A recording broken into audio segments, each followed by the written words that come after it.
अकिंचन गुण जानो, परिग्रह चिंता दुख ही मानो। उत्तम अकिंचन गुण जानो, परिग्रह चिंता दुख ही मानो। फास तनकसी तन में साले, चाह लंगोटी की दुख भाले। फास तनकसी तन में साले, चाह लंगोटी की दुख भाले। जय जयेंद्र। मी लता सुरेश गळवे, सहशिक्षिका, रत्नत्रय इंग्लिश मीडियम स्कूल विद्यालय व कनिष्ठ महाविद्यालय मांडवे।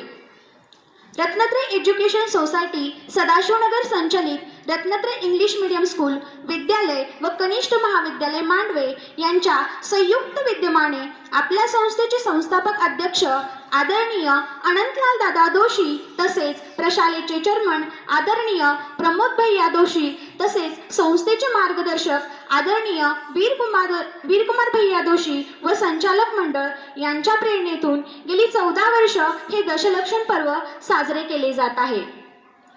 दशलक्षण म्हणजे 10 गुणांचा अभ्यास करणे।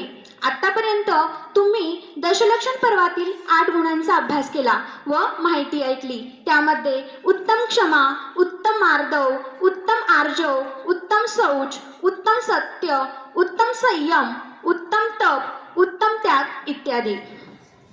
आज दशलक्षण पर्वाचा 9वा दिवस म्हणजेच उत्तम अकिंचन धर्म। Everybody join your hands.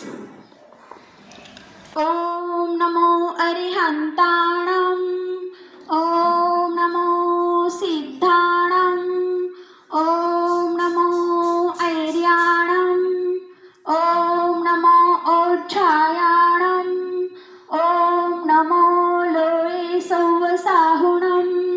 एसो पंच नमोक्कारो सौव पावपणाशनं। मंगलानंचे सौवेसी परमं हवै मंगलम। अकिंचन धर्म हा दशलक्षणाच्या 10 दिवसांच्या उत्सवातील 9वा आहे। देह भी अपनी नहीं इतना क्यों अभिमान, देह भी अपनी नहीं इतना क्यों अभिमान। सद्गुण ही पहचान है प्राणी इसको जान, सद्गुण ही पहचान है प्राणी इसको जान। अकिंचन्य ज्याचा अर्थ अनासक्ती किंवा परिग्रह रहित होणे असा आहे। आत्म्याव्यतिरिक्त जगात आपले असे काहीच नाही हा भाव जेव्हा खरा आणि दृढ श्रद्धेसह असतो तेव्हा त्याला उत्तम अकिंचन्य धर्म म्हणतात। यात बाह्य वस्तूंचा त्याग करण्यासोबतच मनातील मी आणि माझे या भावनांनाही विश्राम देणे। मी एकटा आहे, कोणी माझे नाही असे चिंतन म्हणजे अकिंचन धर्म होय। बाह्य व अंतरंग परिग्रहाचा पूर्णपणे त्याग म्हणजेच अकिंचन्य। हे माझे, हे तुझे, मी याचा होतो, मी याचा आहे, मी याचा राहीन अशा प्रकारचे विकल्प आत्म्यामध्ये येतात। म्हणून तर आपण संसाररूपी जंगलामध्ये भटकत राहत आहोत। म्हणून या सर्व संयोगाच्या जाळ्यातून दूर होऊन मोक्ष मार्गामध्ये लागले पाहिजे। राग, द्वेष, मोह, ममतेची परिणिती सोडणे याचेच नाव आत्म्यांचे अकिंचन्यत्व आहे। परिग्रहाचे 2 प्रकार, अंतरंग परिग्रह व बाह्यरंग परिग्रह। अंतरंग परिग्रह म्हणजे क्रोध, मान, माया, लोभ, मिथ्यात्व आणि बाह्यरंग परिग्रह म्हणजे धन, धान्य, संपत्ती, शेती इत्यादी। या 2ही परिग्रहात पूर्णतः त्याग केल्यावर जेव्हा आत्मा एकटा राहतो तेव्हा अकिंचन्य धर्म प्रकट होतो। हा यथार्थ त्याग ज्या वस्तू, जे शरीर याला मी माझे मानत आले तेही बरोबर आणले नाही व बरोबरही घेऊन जाणार नाही तर ते माझे कसे होईल अशी धारणा बनल्यासच तो यथार्थ त्याग आणि अकिंचन धर्म। भाव विशुद्धीसाठी बाह्य परिग्रहांचा त्यागही अवश्य आहे।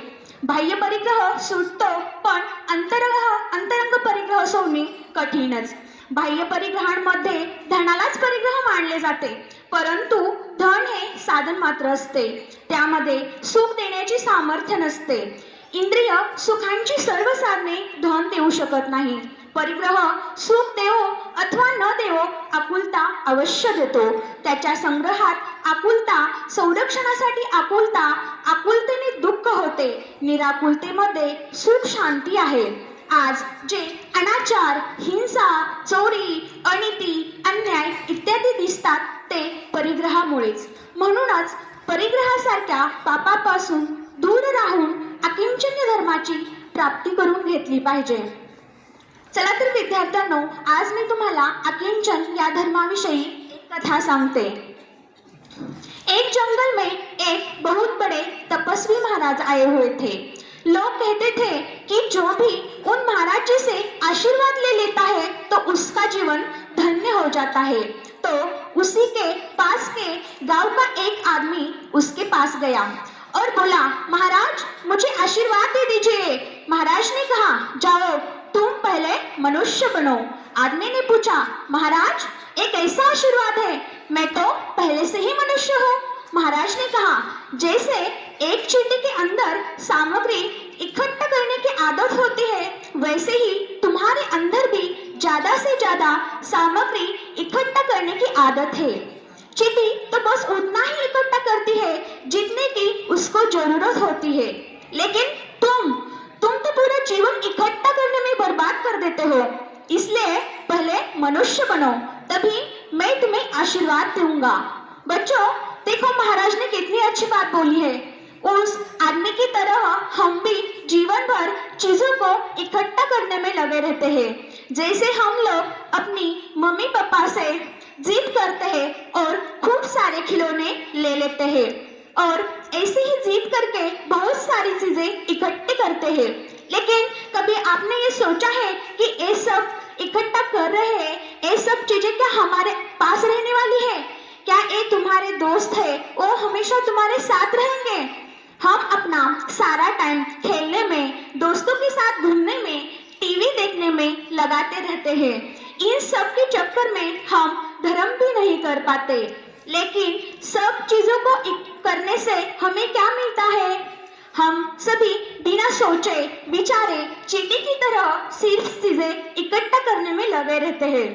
जोड़ने के चक्कर में हम अपना स्वास्थ्य, परिवार सब भूल जाते हैं. लेकिन क्या आप जानते हो, हम अपनी पूरी जिंदगी उस चीज को जोड़ने में जो लगाते हैं ना, तो वो हमारी है और ना हमारे साथ जाने वाली है. देखो बच्चों, आप जैसे बड़े हो जाएंगे वैसे ही जिस किसी दोस्त के साथ आप बहुत खेलते हैं, अगर उसकी फैमिली किसी गांव के बाहर चली जाए तो उसे भी उनके साथ जाना पड़ेगा. दोस्त भी आपके साथ नहीं रह पाएगा हमेशा के लिए. क्या आप जानते हो कि ऐसी कौन सी चीज है जो हमेशा के लिए साथ रहेगी? सोचो बच्चों, ऐसा क्या है जो हमेशा आपके साथ रहेगा? नहीं याद आ रहा? चलो मैं आपको बताती हूँ. बच्चों, इस दुनिया में ऐसे कोई भी चीज नहीं है जो हमेशा आपके साथ रहेगी. हर चीज एक टाइम के बाद आपसे दूर हो जाएगी. जब किसी इंसान की डेथ हो जाएगी तब सब चीजें उनसे दूर हो जाएगी. लेकिन एक चीज है जो मरने के बाद भी आपके साथ जाती है, वो है हमारी आत्मा यानी कि सोल. चलो मैं आपको एक एग्जाम्पल से यही बात समझाती हूँ. आप सबने सीसीटीवी कैमरा तो देखा ही होगा, देखा ही है ना? Okay, see how it is capture everything end every moment. Just think, एक आदमी शॉपिंग मॉल में आकर सबसे छुपाकर कोई चीज उठा लेता है. कर सकता है ना वो, राइट? और बिना पेमेंट दे ही शॉप से बाहर चला जाता है. अगर हम उस इंसिडेंट को देखें तो हम कैसे रिएक्ट करेंगे?